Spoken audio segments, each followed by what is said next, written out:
서화진의 한눈에 보는 광주매일신문의 서화진입니다. 역시 또 오랜만에 이렇게 인사드린 것 같습니다. 그러고 보니까 벌써 가을이 온 것 같습니다. 소속으로 찬바람이 불고요. 새벽에는 이제 이불을 필요한 시기가 됐고요. 가끔 산에 올라가 보면은 날씨하고는 관계없이 성급한 나무님들은 벌써 붉은색으로 물들기 시작을 하고 있습니다. 가을철, 과연 나는 얼마나 많은 수확을 거둘지 벌써부터 기대가 되는데요. 오늘 서화진의 한눈에 보는 광주매일신문 출발해 보도록 하겠습니다. 얼마 전에 나주혁신도시 정주 여건 개선을 위한 토론회가 개최가 됐습니다. 11곳 이전 기관 근로자 392명을 대상으로 실시를 했는데 만족도가 너무나 불만족이었습니다. 알고 봤더니 정주 문제가 개선이 되어야 된다는 쪽으로 흘러가고 있는데요. 먼저 이 이주 형태를 보면은 나홀로 이주가 63.4%를 차지해서 가족 전체 이주자를 2배 정도 앞질렀다고 합니다.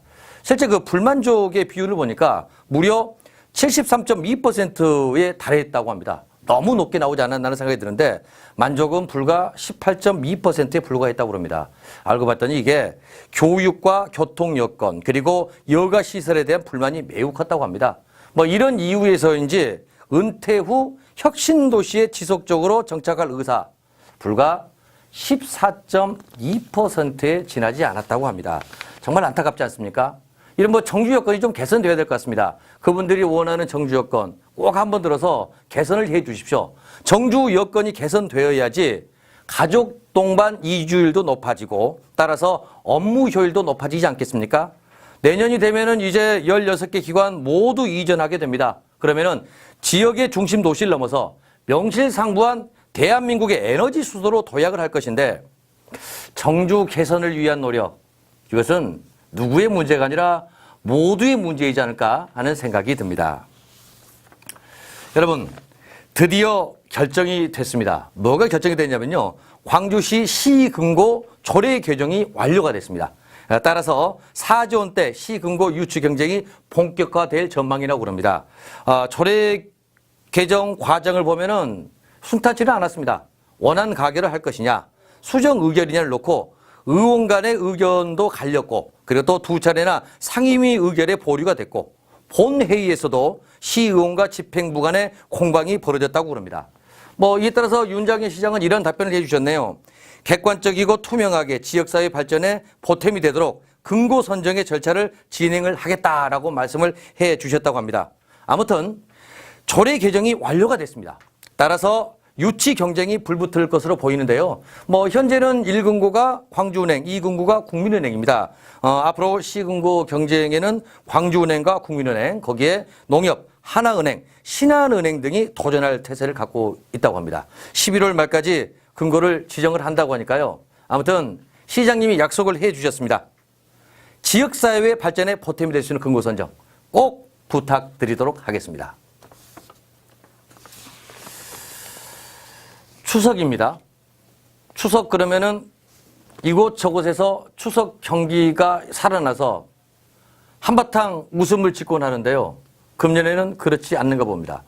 제 기억으로 지난 2012년 8월 16일 그때 당시 국민권익위원장이신 김영란 위원장이 발의를 했죠.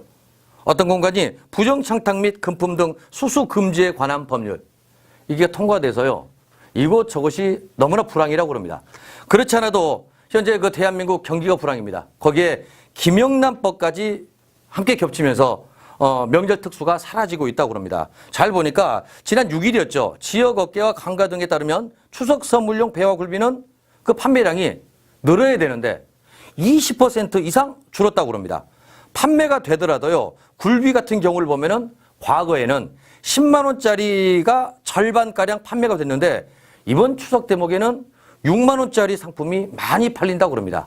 배 같은 경우도 보면은 한 상자에 7.5kg짜리 제품이 인기가 좋았었는데 금년에는 5kg 제품을 찾는 이가 많다고 했다고 그럽니다. 사긴 사는데 양도 줄고요. 제품도 조금 아래쪽으로 이렇게 찾고 있는 것 같습니다. 그런가 하면 또 지역의 공기업과 그리고 관공서에서는 벌써부터 선물을 주고 받기를 꺼려하는 눈치라고 그럽니다. 선물을 안 주고 안 받는 거 좋은 일인데요. 한편으로 생각을 해보면은 이 농민들 생각을 해보면은 마음이 정말 아플 수가 없습니다. 더도 말고 덜도 말고 한가위만 같아라라고 했는데 금년 한가위는 좀 네, 그렇습니다. 다음 소식 바로 연결을 해드리도록 하겠습니다. 이 소식은요, 정말 저뿐만이 아니라 모든 분들 화가 나지 않을까 하는 생각이 듭니다. 명문대를 보내기 위해서 집단 사기극이 펼쳐졌습니다. 그 내용 모두 접하셨을 겁니다. 최상위권 학생들의 성적과 생활기록부를 조작을 했습니다. 그것뿐만이 아니라 교비 횡령, 과외 교습 등을 저지른 학교장과 13명의 교원들이 업무상 배임 등 혐의로 검찰에 불구속 기소 송치가 됐다고 그러는데 불구속이 아니고 구속을 시켜야 된다고 저는 그렇게 생각을 하고 있습니다. 세상에 그 손대서는 안 될 것을 이렇게 손댑니다. 교장이 지시를 했습니다. 교사한테. 그랬더니 총 229회에 걸쳐서 권함 없이 나이스, 그러니까 교육행정 정보 시스템에 접속을 했습니다. 그래서 36건을 조작한 것으로 조사가 됐고요. 특히 이제 한 교사가 관리하던 학생이 성적이 떨어졌습니다. 그런데 2번에 걸쳐서 답안지와 나이스 성적을 조작을 해서 등급을 올렸다고 합니다.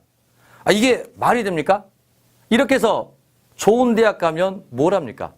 그리고 학부모들은요, 뭐 촌지도 뭐 300만 원 뭐 이렇게 줬다고 하는데 그렇게 해서 좋은 대학 가면 뭘 합니까? 차라리 그 300만 원으로요, 농가 힘듭니다. 굴비 사주시고요, 배 사주세요. 그래서 그 돈으로 추석 때 힘들게 지내고 있는 독거노인들 고아원 방문하세요. 그러면 존경받습니다. 저는요, 광주 시민은요, 대한민국 국민은요, 인성을 만드는 학교, 질문이 있는 학교, 그런 학교를 원합니다. 그런 학교를 졸업한 학생들이 밝은 사회를 만들지 않을까요? 한가위입니다. 더도 말고 덜도 말고 한가위만 같아라고 그랬는데 금년 추석 어떻게 되더라도요, 이제는 가을입니다. 가을에 많은 결실들을 함께 하실 텐데요. 여러분들 그동안 얼마나 많이 노력하셨습니까? 여러분 모두에게 박수를 보냅니다. 여러분이 원하는 결실 맺지 못하더라도요, 너무 서두르지 마십시오. 여러분에게는 언제나 좋은 하루가 함께할 거라는 긍정적인 생각 가져주시면 고맙겠습니다. 고맙습니다.